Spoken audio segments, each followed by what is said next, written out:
Okay, Lowe's 1890, customer Goodson. Let me show you the kitchen.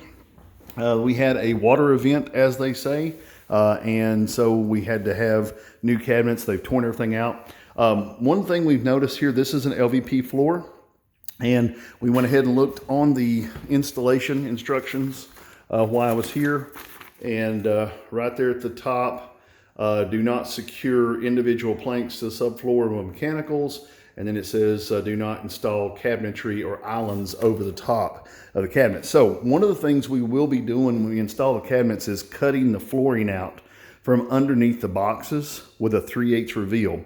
And that's typical of any LVP. Customers a lot of times do this, and so it's no big deal. But we do need to have it put in the contract information so that my guys come out to install know that we're going to have to do that. Now, take a look at the room. Instead of a G shape, which was going to start here at this window trim and go around, turn, and come back into the room. Instead of a G shape, what we've talked about today is actually an L shape with a much larger peninsula, okay? If you look at the room layout, an 18-inch pantry could go here in the corner, or you could leave 39 inches for the fridge in the corner, and then go with your stove, and then turn the corner and go with your sink and your dishwasher, which classically puts you into having your L-shaped layout. That gives you about 5 feet in front of the refrigerator before we get to the peninsula cabinets here. And the peninsula cabinets then could be about 5 foot long because the refrigerator is not going to be sticking out into the room this far. So, you know, just certain things that make this, that lends this self to a bigger. If you look at the original plan, there was only about 4 feet of space inside of that layout in front of the stove. So it was going to be very tight. Right now, where the cabinets are here, there is, if you were to push this over, it's almost a foot over from where it's going to actually be standing.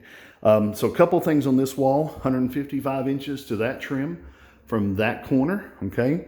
125 from that outlet to that corner, okay? So that's the two there that are kind of critical. Take a look here on this back wall. It is 16 inches, 17 and a half to the other side of that receptacle. That could go inside the pantry without any problem. This receptacle looks like it's right at 40 away, 68. So this is 68 inches from that left-hand wall. Now, on the sink side, I don't have any supply lines yet, and that would be probably because they're under the house still.